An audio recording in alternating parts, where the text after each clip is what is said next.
Oiê! Diana, prazer ter você aqui de novo. Chegamos. Tudo bem? Tudo Por bem. favor.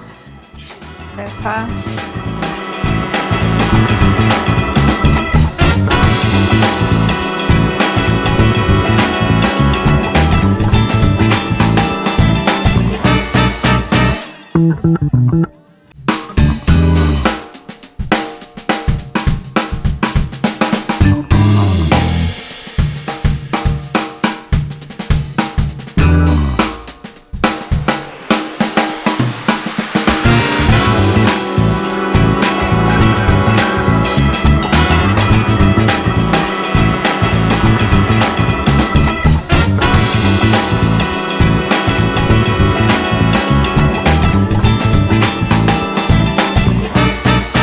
Então, Renan, primeiro eu queria te agradecer por aceitar esse projeto novo da gente, de trazer uma proposta de entrar nos ateliês, na casa dos artistas, para mostrar o trabalho de todo mundo.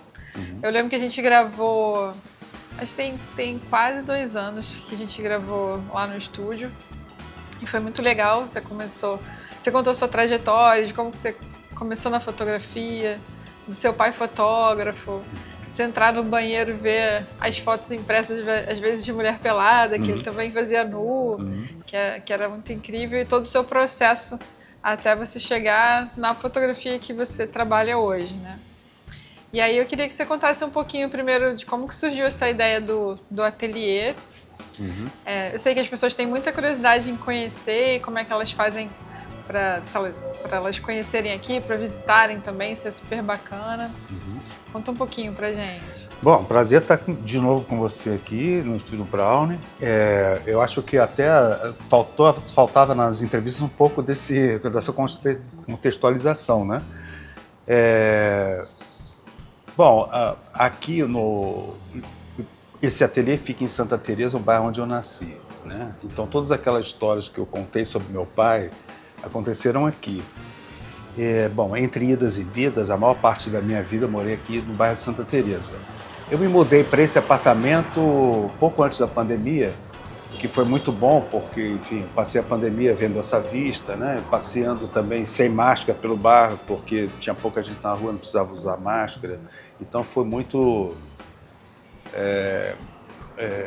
foi a melhor coisa que eu fiz. E aí eu peguei o apego, eu tive apego a essa história, a esse espaço, e percebi também que Santa Teresa, principalmente depois da pandemia, começou a ter muito visitante, né? O Rio de Janeiro, por exemplo, acaba de ser eleito o melhor destino turístico do mundo, né?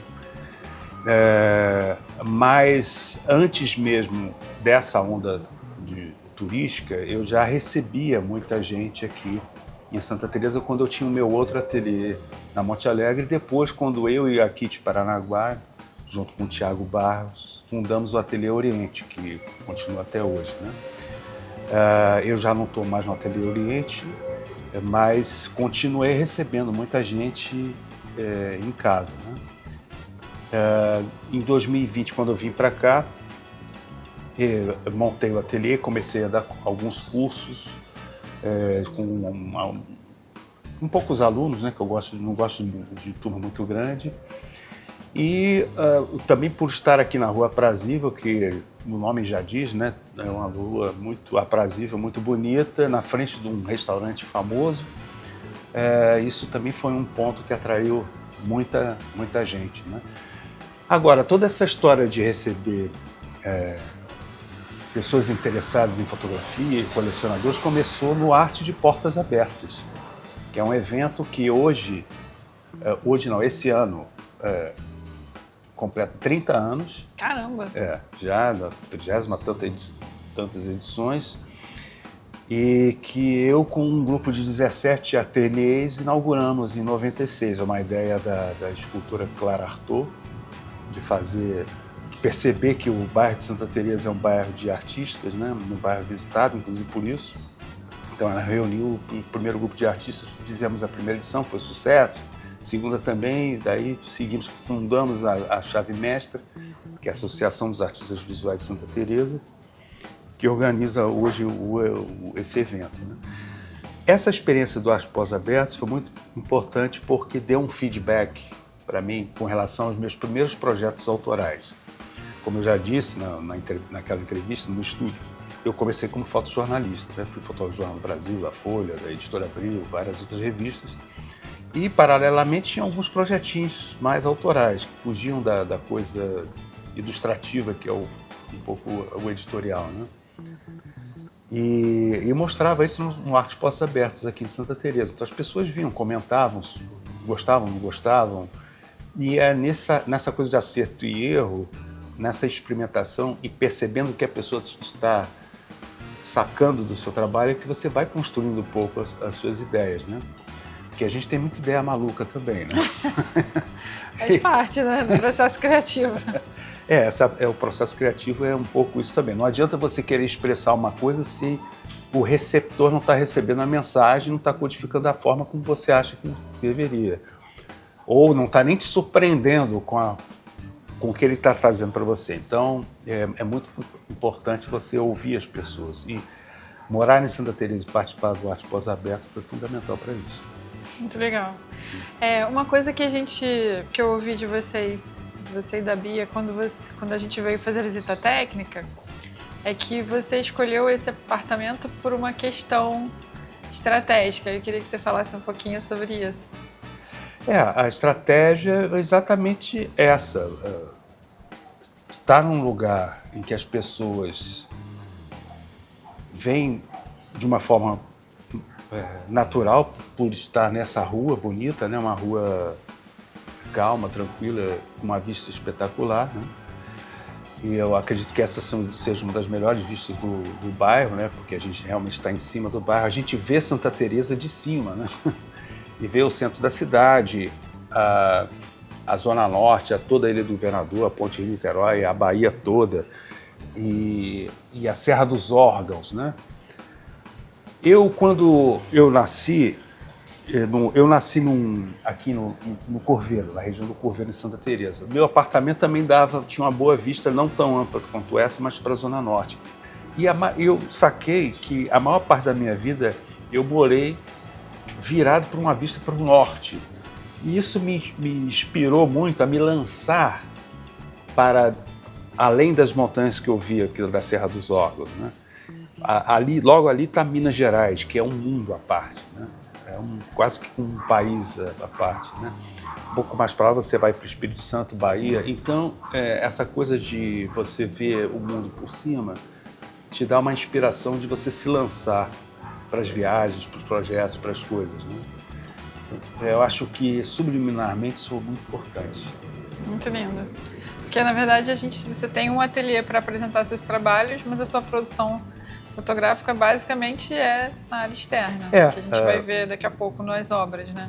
Exatamente. O fotógrafo, quer dizer, a fotografia que eu faço eu tenho que sair muito, né? Tem que viajar muito e tem que...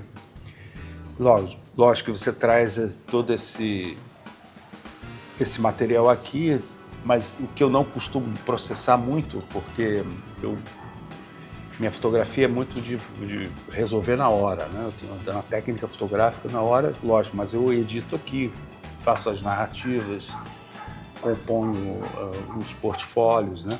E, claro, mexo um pouco nas fotografias, questão de contraste, de cor, mas o meu ateliê, basicamente, que eu acho que a maioria dos fotógrafos não é tanto para criar a fotografia, senão para processá-la. Uhum. Você acha que o fotojornalismo te ajudou a criar essa bagagem técnica para você executar o que você executa hoje? Ou foi uma coisa que você já foi experimentando desde criança? Que você ganhou sua primeira câmera aos 11 anos, né? Uhum. Bom, quando eu era criança, não existia mercado de arte fotográfica, né? Ou a fotografia também não estava inserida no mercado tradicional de arte, né? Então, quando você queria ser fotógrafo, você não imaginava ser um fotógrafo e ia vender foto em galeria ou em feira. Você imaginava que, como fotógrafo, você ia ou fazer casamentos e eventos, né? Ou ia ser um fotojornalista ou ser um publicitário, né? E claro que em cada uma dessas áreas você tinha os ícones, né? Os fotógrafos famosos, né? Havia algumas revistas de fotografia, poucas, no Brasil, como a Iris Foto, que lançavam um pouquinho, mostravam um pouquinho desses trabalhos, sempre de uma forma, claro, privilegiando a criatividade, mesmo no fotojornalismo, né? E o fotojornalismo, para mim, era muito atraente porque você fotografa de tudo. Você tanto fotografa os eventos, como as coberturas, como o estúdio, como chacina, como futebol, como esporte, tudo, né? Então, eu acredito que, até hoje, que o fotojornalismo é a melhor escola de fotografia, porque ela te coloca nessas situações todos os dias, no mesmo dia, muitas vezes, né? Às vezes eu chegava no jornal, ia fazer um incêndio, depois ia fazer um retrato no Copacabana Palace, e daí depois, para relaxar, ia fazer futebol no Maracanã. Então essas 3 situações distintas te dá muito know-how, né? Até porque no fotojornalismo você tem que sintetizar a informação do assunto numa fotografia só, se possível, né? Então esse exercício dessa síntese foi fundamental para mim, pelo menos. E até hoje, no meu trabalho mais autoral, os meus projetos, tem um pé no fotojornalismo, tem um pé na reportagem, de trazer algo novo, né? Por exemplo, na fotografia do Rio de Janeiro. Aliás, a própria vivência do jornal te coloca nesses pontos da cidade que você não vai como turista, mas que você acaba conhecendo esses pontos de vista, né? Então, e a fotografia também no interior, mais ainda, né? Então, eu acredito que o fotojornalismo influi até hoje na produção que eu faço. Muito legal. Você faz expedições com os alunos ainda? Faço expedições, não tão frequente, mas já vou para o interior. As pessoas têm muita curiosidade em aprender as técnicas que eu desenvolvi, né? Tanto na fotografia noturna, como na diurna, com infravermelho. E então vou muito para o interior de Minas, fotografar casas rurais abandonadas, fotografar árvores. E agora eu estou acabando de construir um ateliê em Friburgo, onde eu vou fazer residência de fim de semana, assim, 2 noites, com tudo incluído. E aí a gente fica o dia inteiro falando sobre fotografia, cozinhando e fotografando à noite e editando. E vai ser uma coisa bem legal, com turmas pequenas, no máximo 4 alunos. Ai, tenho certeza que vai ser incrível. Só mais uma dúvida antes da gente começar a ver o ateliê em si, as obras, né? Que eu sei que você trabalha também com algumas inserções em madeira. Você começou muito jovem a fotografar, né? E trabalhou no Jornal do Brasil também, com várias referências. Quais são as suas maiores referências hoje? Podem ser amigos ou podem ser, sei lá, de outro segmento, não necessariamente na fotografia, mas o que te inspira, assim, para realizar os seus trabalhos? Olha, essa coisa da referência, a gente normalmente é influenciado por elas no início da carreira, né? Eu acho que, como eu disse, os grandes fotógrafos do fotojornalismo foram que me inspiraram mais a me interessar por fotografia. E aí eu posso colocar o Evan Teixeira, que trabalhei com ele no Jornal do Brasil, depois ficou muito meu amigo. O próprio Rogério também foi meu chefe no... Rogério Reis. Mas, entre outros, fotógrafos da revista Cruzeiro, né, os fotógrafos da Magnum, né, tudo, assim, quando você é um jovem ambicioso fotógrafo, como eu fui, a gente quer sempre, pensa sempre no topo, né, em ser correspondente de uma agência, ou ir para a Magnum, ser convidado para ir para a Magnum, esse tipo de coisa, que é esse glamour da profissão que todo mundo tem, né? Ou ter um grande estúdio, tipo Blow Up, né? Então são as referências das áreas. Mas eu não considero até já me perguntei isso várias vezes. O que o meu trabalho, qual o fotógrafo antigo ou contemporâneo que influi muito no meu trabalho? Eu acho que eu não tenho nenhuma influência direta. Eu tenho uma influência em termos de inspiração para a carreira. Mas, ao contrário, eu sempre busquei uma fotografia que pouca gente fazia ou ninguém fazia, para ter um pouco de assinatura, sabe? Porque é muito difícil na fotografia você olhar para uma foto e falar, não, essa foto só pode ser do fulano, né? Eu acho que quando você pinta e você tem uma caligrafia própria, a variedade de criação é maior. Mas na fotografia não, é tudo afunilado para a lente, né? Então você fica muito dependendo do que já existe, né? Então a forma de fotografar é que é a chave para você conquistar essa identidade, né?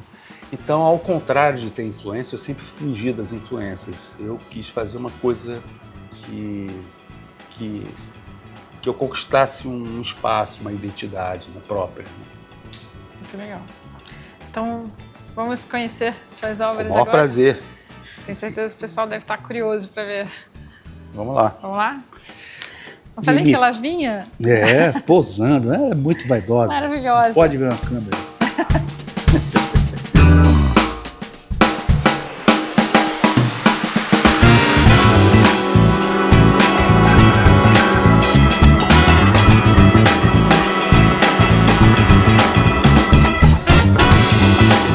Essa caixa é uma caixa de papel fotográfico Agfa, que era do meu pai. Quando ele era fotógrafo amador, nos anos 60 e 70, conserva até hoje. Que por muito custo ele te emprestou algumas coisas, né? Eu lembro de você falando que quando você foi pro Senac, fez fazer seu curso de fotografia, você pensou que ia ser moleza, falou, meu pai já tem o equipamento. Aí você chegou em casa contando pra ele e ele falou, não vou te emprestar nada não. Você se vira. Se vira. Tinha razão, né? Mas depois ele emprestou, né? Ele só me emprestou o laboratório. O laboratório. As câmeras, e depois eu descobri por que ele não me emprestou. Eu lembro, você contou, porque elas estavam penhoradas. Estavam penhoradas. Verdade. Né? E nesse dia que eu despenhorei, que eu entrei pro Jornal do Brasil. Foi assim, o dia que mudou minha vida, né? E aí, como é que você entrou pro Jornal do Brasil? Eu lembro que você contou lá, mas só um... eu estava andando... Eu tinha pego o equipamento lá do prego da Caixa Econômica Federal, peguei um ônibus, desci na frente de uma loja de fotografia em Copacabana. Minha mãe morava na rua Santa Clara. E quando saí do ônibus, entrei na loja e comprei logo um 3x rebobinado, que é um filme preto e branco, e carreguei uma das câmeras. E subi a rua Santa Clara, onde estava acontecendo uma confusão lá, que os funcionários do Detran estavam colocando algemas nos carros, que supostamente mal estacionados, e a população nunca tinha visto aquilo, se revoltou, expulsaram os caras, arrancaram as algemas, e eu com a câmera eu fotografei aquilo tudo. E fotografei um cara jogando a algema, quebrando a algema no chão. Seu vizinho, né? Morava ali na rua, e ele me viu fotografando e veio pra cima de mim. Você não trabalha em jornal, não? Eu falei, não, trabalho aqui nesse prédio aqui. Eu moro, aliás, aqui nesse prédio e estou só registrando para a gente fazer uma denúncia e tal. Isso mesmo. Então pode fotografar. Mas você não é de jornal, não. Não, eu sou de jornal, não.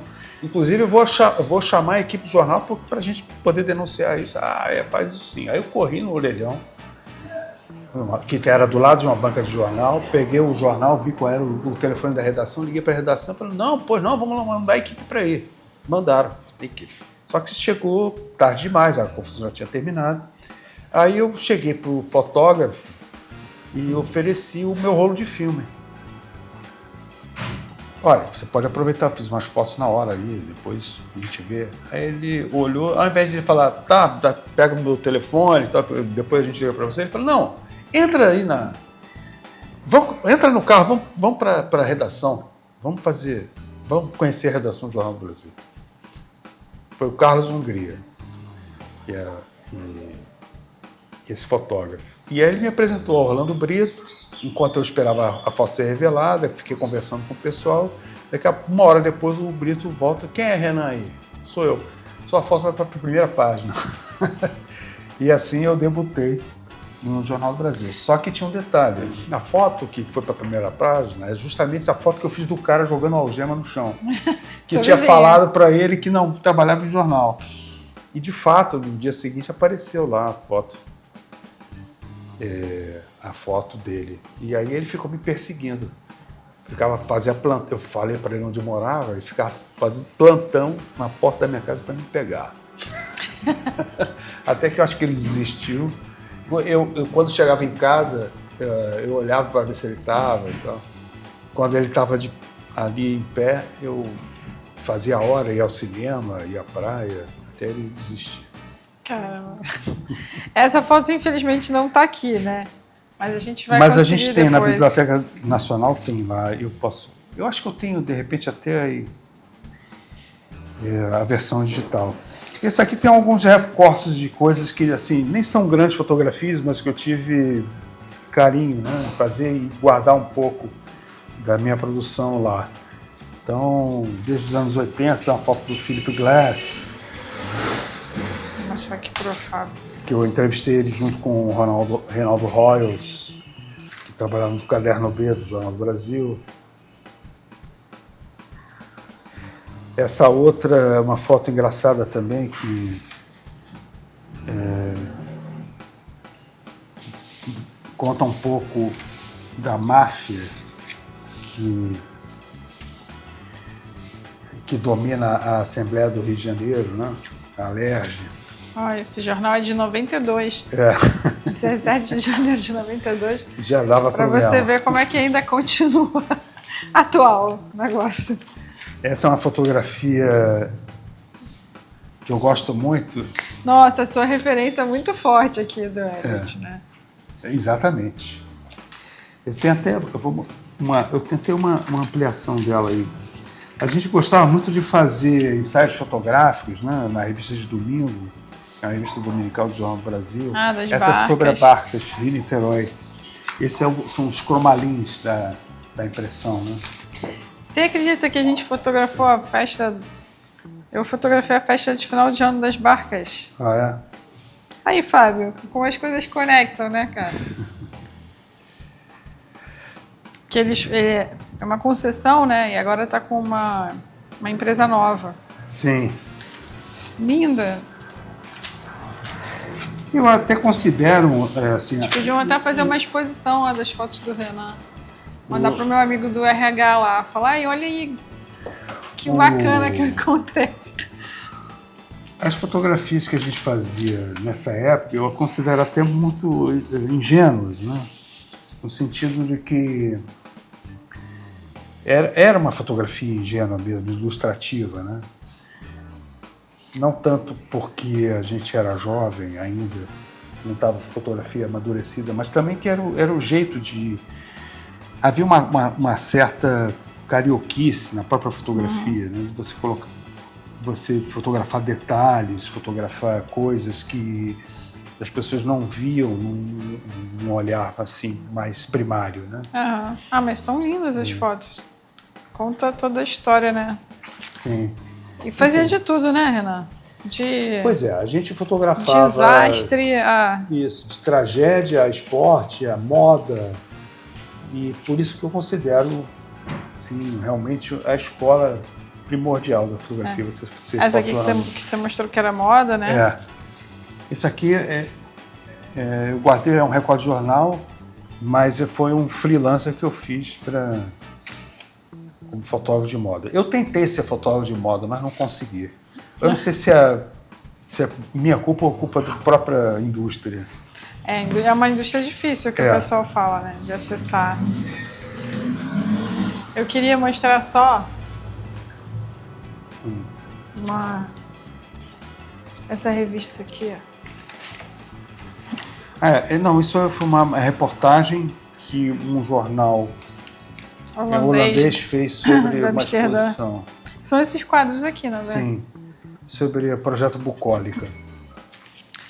Que o pessoal costuma achar que o seu trabalho é uma intervenção com Photoshop, né? E, na verdade, o seu trabalho não tem muita intervenção. Foi engraçado porque o jornalista que foi cobrir essa exposição lá em Amsterdã, ele achou que eram fotos construídas, muito manipuladas. E aí publicou isso e aí a dona da galeria escreveu para eles, explicando que não, que era uma fotografia feita assim, assado e tal. Aí eles fizeram uma errata na edição seguinte do jornal. Isso é legal de falar. E é uma coisa e é por isso que quando eu comecei a fazer meus trabalhos, eu fazia questão de fazer em filme, né? Porque eu tinha como documentalmente provar isso, né? Hoje em dia eu acho que isso nem faria mais sentido, né? Porque a fotografia está tão desacreditada, agora com inteligência artificial mais ainda, né? Então, ser fotógrafo realmente é uma profissão que parece que está entrando em extinção, não sei. Como previu meu pai no meados dos anos 80, quando eu cheguei em casa e falei, pai, eu quero ser fotógrafo. A fotografia vai acabar, no sentido da necessidade de haver esse profissional, que é o fotógrafo. Verdade. Não, é engraçado que eu estava vendo umas matérias recentemente, teve um fotógrafo que participou de um concurso com uma imagem de IA, e ele fez de propósito, ele ganhou o primeiro lugar. E aí, assim que ele ganhou, ele falou que era uma IA, só para contestar. O detalhe é que ele foi pré-selecionado para a final, e na pré-seleção ele avisou que era inteligência artificial, mas parece que o concurso não... que foi inclusive o concurso da Sony, que eu fui premiado também. O pessoal do bureau lá do concurso ignorou essa informação. Não sei se não prestou atenção. Não viu, talvez. E premiou a foto. Premiou assim. a foto, era um retrato, né? É. E aí depois ele anunciou, não sei se acho que eles tiraram o prêmio dele. Não, tiveram que tirar, lógico. E já teve o contrário também. Premiações de imagens feitas por IA e que o fotógrafo jogou uma foto real para testar também. Sim. Vai fazer um protesto e também entrou. Sim. E as suas fotos, como são muito diferentes e muito trabalhadas, e não é uma coisa muito comum que a pessoa esteja acostumada a ver, pode acontecer de um leigo achar realmente que tem um trabalho... Ou antes achava que era Photoshop, hoje em dia podem achar que é IA, né? É até engraçado, há 20 anos, quando eu fiz um projeto dessas fotografias noturnas em light paint de casas, eu peguei o circuito da Caixa Econômica Federal. E no circuito de várias capitais, eles trabalham com monitores, né? E o feedback que os monitores me davam é que quando eles ouviam pessoas comentando, isso aí deve ser manipulação, etc., eles chegavam junto das pessoas e explicavam como é que eram feitas as fotografias, inclusive que eram feitas com filme. As pessoas simplesmente começavam a ver a exposição toda novamente com outros olhos, como se estivessem vendo outras fotografias. Uhum. Então a forma como você faz a imagem, você constrói a imagem fotográfica, ela é muito importante, porque é um trabalho. Uma coisa é um trabalho fotográfico, outra coisa é um trabalho que não é fotográfico, é gráfico. Então o trabalho fotográfico, e aí entra essa minha vontade de fazer uma coisa diferente, de não fazer a fotografia instantânea e ser uma pintura, uma coisa construída, planejada, que demora para fazer, e que se não fizer dinheiro tem que fazer de novo. Então, é uma forma de valorizar esse ato fotográfico, essa gravação de luz, essa construção lenta da luz. E eu acho que a fotografia noturna é muito legal por isso, porque ela é lenta. Então, você constrói a imagem de uma forma lenta, no meu caso, com a luz na mão, como se fosse um pincel. E aí isso me proporcionou essa possibilidade de fazer uma fotografia autoral, de fato, com a minha caligrafia, literalmente. Não sei, nas próximas exposições, porque eu nunca tive a sorte de ver uma exposição sua, mas eu lembro, fazendo uma analogia aqui com o Evandro, eu lembro que a última exposição dele, de 1973, que foi no CCBB, eles colocaram uma mesa que estava coberta por uma redoma de vidro para proteção ali, que tinha as câmeras que ele fotografou a ditadura na época, tinha o aparelho que ele mandava foto, era tipo um fax, né? Que ele mandava fotografia. Telefoto, né? Então aquilo é legal para contextualizar o processo. Sim. Ou então, para você que é mais jovem, ter um vídeo que mostra um pouco do seu processo lá no campo, com a câmera, com a lanterna. Não precisa ser tudo, né? Mas só um trechinho, assim. Para a pessoa, talvez, entender que se trata de algo realmente artesanal que você está criando ali, que é único, né? Sim. Que aí acho que ajuda a contextualizar o processo para a pessoa não achar que foi uma coisa criada pelo computador. Claro, pode ser. Acho que é uma ideia legal. Eu posso até, assim, pena que não está na noite. Seria legal, se tivesse mais escuro, pode ser uma outra hora, eu fazer o teu retrato. Olha, que chique, gente, que eu aceito, ó. Não faz esse convite não, que ele está gravando. Eu vou aceitar. Porque é uma honra. Você pode voltar aqui. Faz aqui mesmo. Combinado. Aí faz uma coisa rapidinha assim para finalizar. Né? Faz um time-lapse, né? Que aí mostra o... Não, o retrato eu faço em 10 segundos. Ah, é rapidinho. O retrato sim, é lógico. Quando é uma coisa muito grande, aí demora mais. Né? Combinado. E eu queria, para a gente fechar a caixa aqui, depois ele mostrar ali nos detalhes, você contasse um pouquinho eu vou voltar de novo nos prêmios. Vou insistir nessa parte, que o rapaz é humilde, não quer falar, mas eu quero que ele fale dos prêmios. O primeiro prêmio da Sony que você recebeu, ele foi...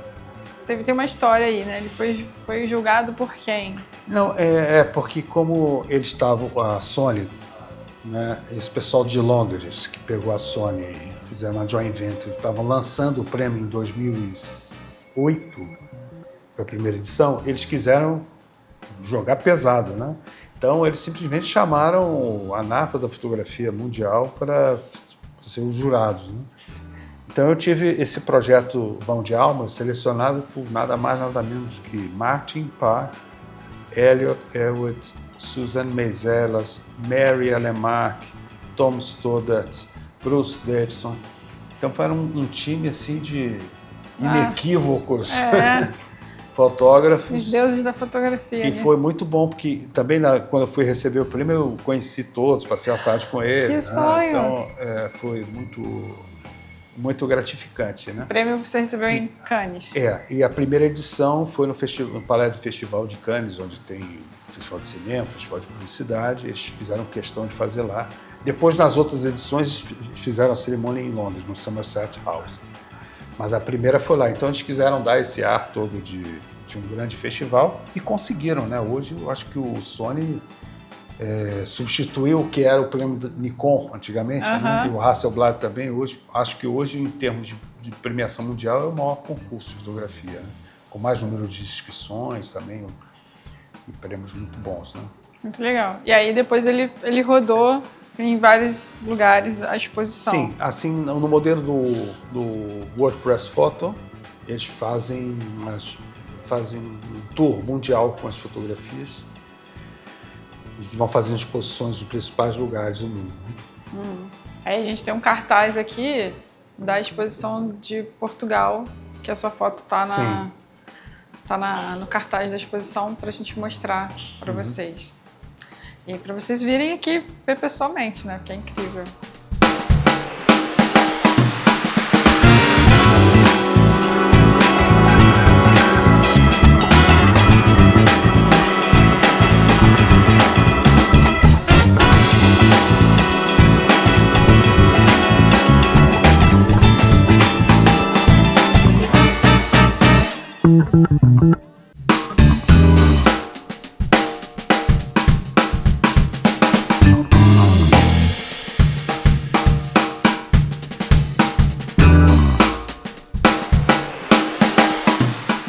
Então, tem essas... Isso é muito engraçado porque isso é uma... Quando começou essa coisa de Midjourney, eu fiquei tão pirado com isso, como todo mundo, né? Que era uma coisa muito nova, muito chocante, né? E aí eu ouvia falar que, porque eles pegam as suas fotos, pegam os trabalhos gráficos de todo mundo, misturam, não pagam direitos autorais.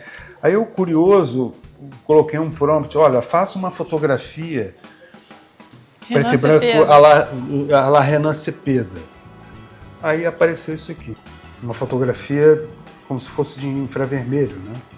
Com a vegetação branca, alto contraste. Né? E eu fiquei tão basbacado com isso que eu até imprimi algumas. E tem de Santa Teresa também. Isso aqui parece a rua Joaquim Murtinho, em Santa Teresa, só que o bonde parece aquele bonde de Lisboa. Né? Exatamente. Ele misturou as coisas. E você vendeu uma foto dessa? Pois é, teve até um fotógrafo do Rio Grande do Sul, que eu não vou dizer o nome, que eu comecei a publicar no Facebook, né, falando dessa experiência. Ele falou, não, você vende? Eu falei, cara, isso é inteligência artificial, ok? Não interessa. Você vende? Vendi para ele. Um preço módico, né? E aquela ali que você estava falando que o pessoal não percebe que é IA. Pois é, aqui no Arte Portas Abertas, eu pendurei para contar essas histórias, né? E eu perguntava, o que você acha dessa fotografia? Tem alguma coisa errada? Elas falavam, o que está errado? Não, Pão de Açúcar, é uma foto bonita. Ué, mas o que é? O pôr do sol? O que está errado aqui? Eles não se davam conta. E é engraçado como é que é o ícone, né? Quando você tem um cartão postal tão massificado que as pessoas começam a ficar cegas. Elas não conseguem perceber a diferença, os nuances. Não, fica como se fosse um emblema. Né? O emblema é o emblema. Já você já recebe a informação daquilo e passa adiante. Né? É muito engraçado. Foi muito legal essa experiência. Mas hoje em dia estão guardadinhas aqui. Não sei o que eu vou fazer com isso.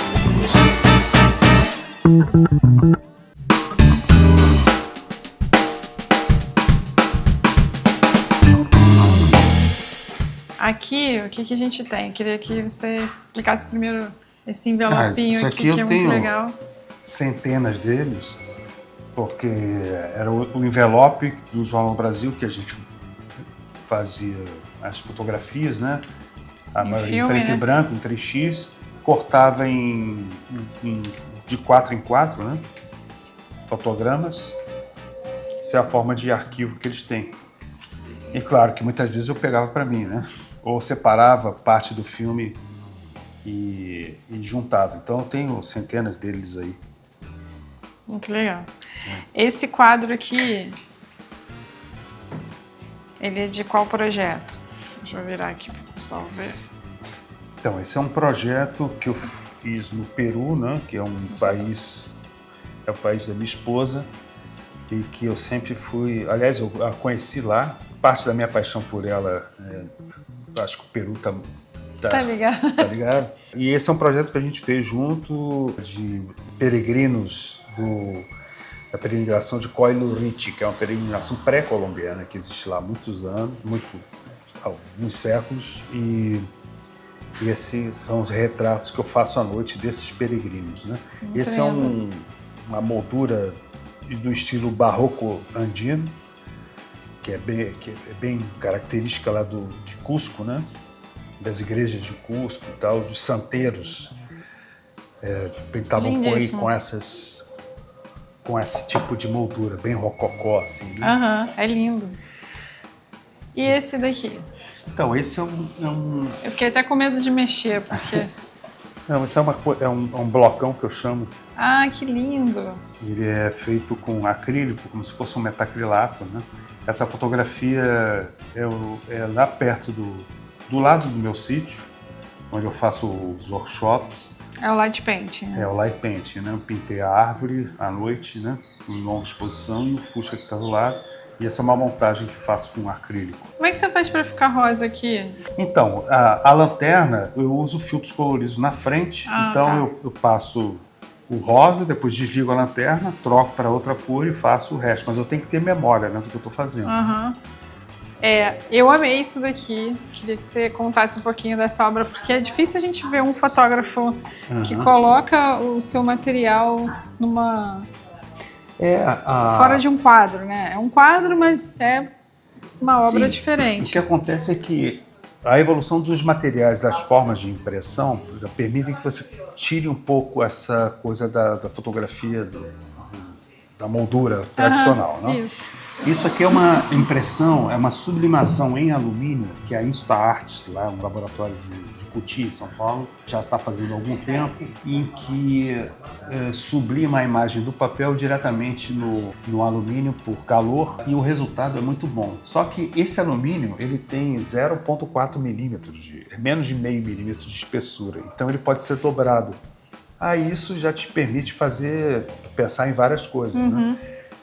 Então eu pensei nessa peça. Esse é um trabalho que eu fiz no Vale do Paranapanema, que divide São Paulo, o estado de São Paulo e Paraná, onde onde tem a terra Massapê, que é a região mais fértil do Brasil, mas que foi devastada para plantar milho, soja e cana. E tem poucas árvores remanescentes, então, como a peroba, né? Então eu coloco luzes num drone, sobrevoo as árvores e ilumino as árvores por cima com o drone. É um light painting que eu chamo de fly painting. Que chique, eles estão muito tecnológicos, Renan. Então eu gravo essas imagens nesses alumínios, dobro ele e coloco em peças maciças de peroba, que eu consigo em material de demolição. Muito legal. E aí tem os outros trabalhos também que são feitos dessa forma, né? E essa exposição eu fiz na Gabi Iniz da Costa em 23, 24, mas é um projeto que eu continuo, né? Meus projetos eu nunca termino assim, início, meio e fim. Eu começo e fico a vida inteira fazendo paralelamente.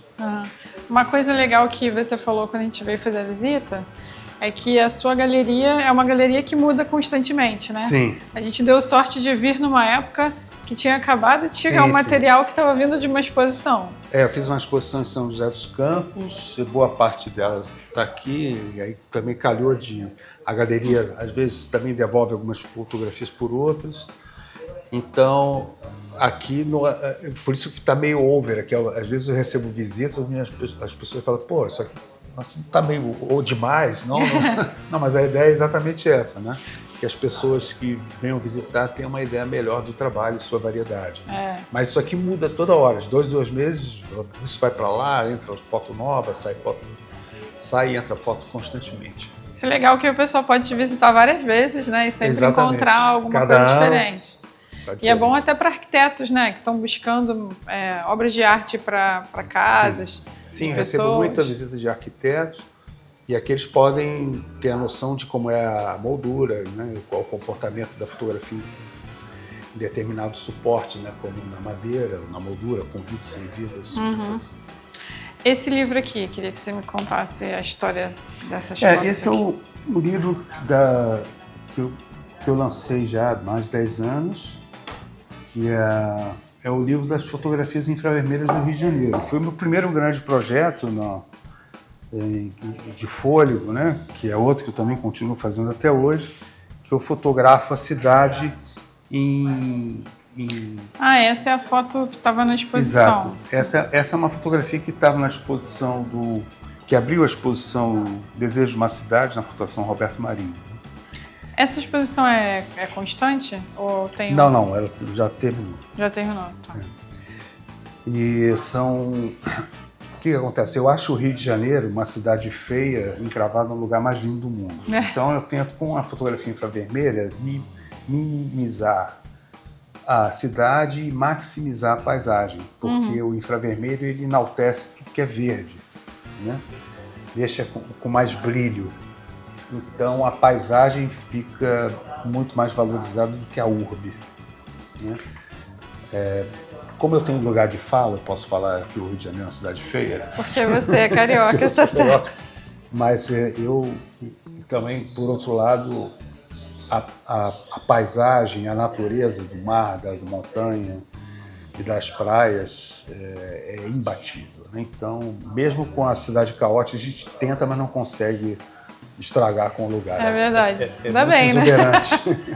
Então esse livro é uma homenagem, né? E são fotografias um pouco atemporais, que você não identifica muito A quando cidade. foram ver a cidade. Até o Arthur da Pieve, que fez o texto de abertura, ele fez um paralelo com aquele filme Meia-Noite em Paris, do Woody Allen, Sim. que é que o escritor entra naquela fantasia, né, da Paris da Belle Époque, do início do século XX. Então é um pouco o que eu tento fazer com esse trabalho, né, colocar o Rio de Janeiro no devido lugar do tempo, meio que no negacionismo do que ele é realmente hoje. Muito legal. E aí aquele livro ali pra gente fechar é a exposição que teve na Casa Roberto Marinho. Esse é o Desejo de uma Cidade. Que a abertura foi essa foto aqui. Né? Foi muito legal porque eles ampliaram essa fotografia de uns 5 metros, 6 metros. O Victor Burton, que era o designer, programou a abertura da mostra com essa fotografia. E que ela é muito interessante porque é exatamente aquilo que eu estou falando sobre a temporalidade, né? Você não vê a urbe, você tem um perfil do rio todo, dessa vista do Parque da Cidade de Niterói, e com um capricho ainda. Lembra daquela caravela que foi construída para a comemoração dos 500 anos do descobrimento do Brasil? Ela estava ancorada nessa época, em 2005, 2006. Muito legal. Aí podia passar por um... Isso, parece que é uma fotografia dos séculos atrás. Essa caravela, inclusive, foi para Vitória, foi rebocada e afundou. Sério? Eu não sabia. Pobre destino. No Peru, eu fiz esse trabalho aqui, que também é um retrato de 2 peregrinos de Colle Ritchie. Esse é o Alçangate, que é um Mapu, uma montanha sagrada no Peru, que tem 6.800 metros, é bem grande, é perto de Cusco.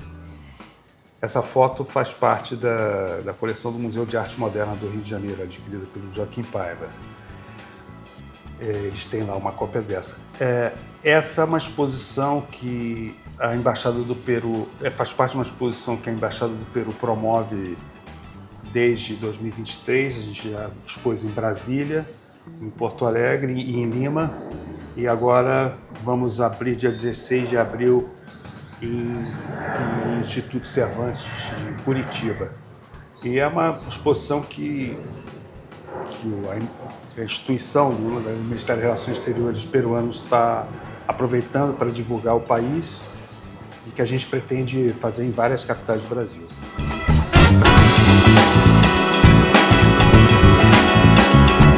Essa é uma experiência que eu fiz com várias fotografias que eu compus num cenário só. Esse, por exemplo, também são 2 bailarinos, 2 peregrinos de Colle Ritchie, né? Eles se fantasiam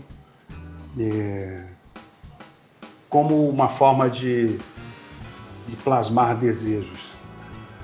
E esse caminhão também, essa é uma casa típica lá da região de Ocangate, de Tinchero, no Peru, perto de Cusco. Lindo. E o castelo aqui fica na região de Zamora Valladolid, que é uma região do centro-norte da Espanha. Uma vez eu estava andando de carro com um casal espanhol, amigo meus, e vi um castelo no meio do nada. Assim, eu falei, vamos fazer alguma filmagem aí desse castelo? Vamos fotografar o Cid? Eu falei, não, esse castelo este castillo está aí, de siglos, está abandonado. Como assim? Aí entramos numa estradinha e eu me dei de cara com esse castelo assim, de guerra, né? É um castelo do século XVI e que estava em espólio. E a família não sabia o que fazer, porque demolir é caro, porque manter é caro, enfim. Então eu me dei conta que haviam centenas de castelos como esse espalhados pela Europa, não só pela Espanha. E aí fiz um projeto chamado Knight Paintings, que é um trocadilho de light paintings, né? Só que é pintura de cavaleiro, digamos assim, em que eu fotografo esses castelos com light painting.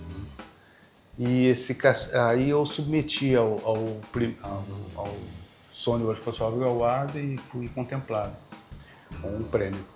E daí eu comecei a fazer os castelos, fiz também na Polônia e fiz na Escócia. Pretendo Continuar. Mas, então eu me senti um pouco pisar às avessas. O sul-americano que vai para a Europa descobrir as ruínas dos castelos. Né? Muito legal. Esse quadro aqui tem qual história? Então, isso é uma casa é uma casa na ilha de Marajó. E que eu fiz um pouco assim, sem muita pretensão, mas quando eu vi o resultado, eu achei tão bonito esse azul assim que eu quis colocar ele bem grande. Né? E aqui, inclusive, está o original dele. Eu fiz em filme com uma Hasselblad.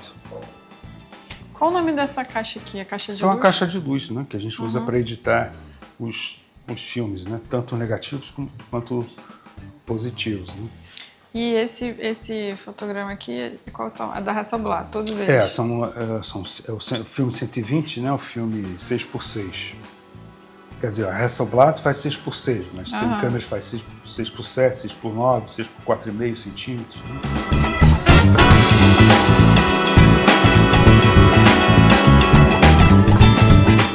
Eu comecei a fazer o light painting em filme, mesmo depois do advento do digital, mesmo já tendo câmera digital, porque eu acreditava que, primeiro que no início do digital, o digital não gravava muito a luz, as altas luzes da lanterna, e não ficavam muito boas, ficavam muito estouradas. Depois desenvolveram mais, e aí ficaram tão boas quanto o filme.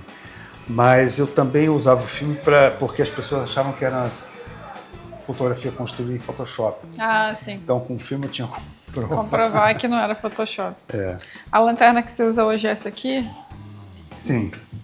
E aí eu coloco filtros na frente com uma borracha e eu vou passando nas coisas, né? Por exemplo, aqui tem uma parede, eu faço ela ilumina esse bem. movimento aqui e ela vai enchendo de luz o que eu quero que fique iluminado, né?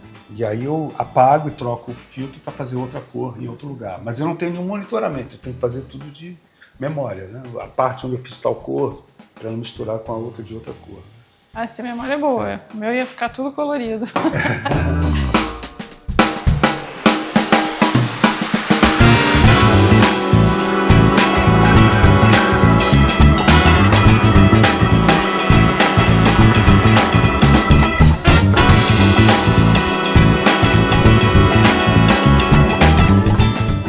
E aí aqui a gente tem também outras obras que você fez na madeira. É a mesma madeira daquele ali? Sim, é uma peroba, são peroba, rosa.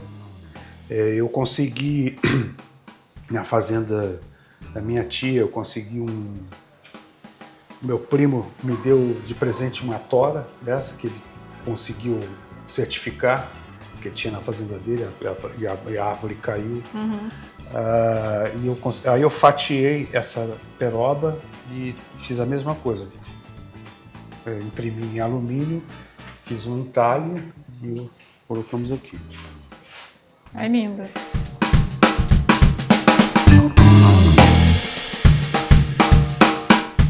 Eu fiquei curiosa naquela foto ali do raio. Você não ficou com medo de fazer esse negócio num campo aberto, não?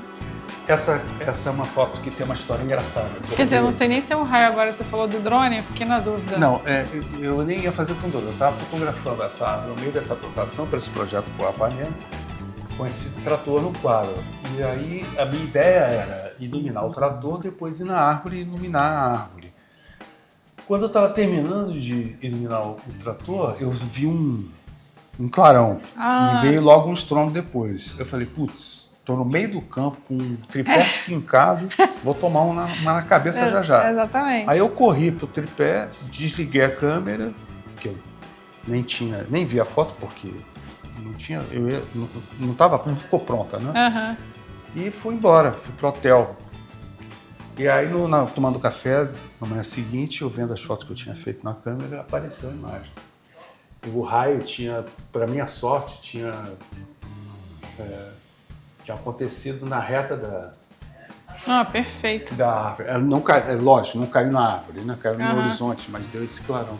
Parece que está indo Então, para a árvore. Muitas vezes, é por isso que eu digo, o acaso é sempre com o autor da fotografia. Não, e parece que tem uma pessoa debaixo da árvore, não parece? Tem um pontinho Tem ali. uma coisa de irrigação que ficou ali. Sabe? Que eu poderia ter tirado na fotografia, mas eu não faço isso. Não, ficou perfeito assim. Inclusive, muitas vezes eu estou... Por exemplo, nessa fotografia aqui, isso aqui a lanterna vazou, tá vendo? Tá. Eu deixo. Eu não tiro. Até porque para dar essa conotação mesmo do real, né? Uma coisa artesanal.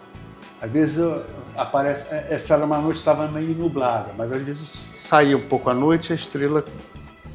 Mas ficou um risco, como se essa cópia tivesse arranhado. Mas eu deixo também. Eu não costumo atirar nada, né? Maravilhoso.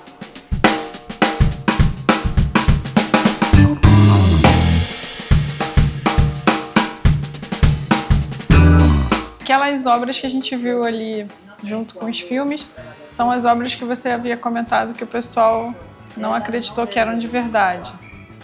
Inclusive, essa exposição, eu acredito que tenha sido a última exposição em grande formato, 100% química. Inclusive, as ampliações foram feitas com ampliador. Tem a marca da máscara, né? Que eu fiz questão eu não refilei, fiz questão de deixar justamente para denotar isso, né? E essa exposição rodou o Brasil e era engraçado que esse tipo de coisa era contestada, né? E aí você guarda ainda os filmes na geladeira? Os filmes, ainda tem muito filme 4, 5 polegadas, médio formato, filmes infravermelhos, todos eles vencidos. Acho que o mais novo ali deve ter 15 anos de vencido, né? Caraca, 15 anos de vencido. Tem até uma das caixas que eu mostrei, que é uma película 4, 5 polegadas da Kodak. Eu fiz uma fotografia em 2010 com esse filme. Essa caixa está vencida desde 1997. Eu ainda tenho uma folha. Essa fotografia que eu fiz em 2010, fiz 2 fotos, ficaram perfeitas. O filme foi revelado no tempo correto, sem nenhuma compensação. Ou seja, eu acredito que ainda dê para fotografar. Muito legal.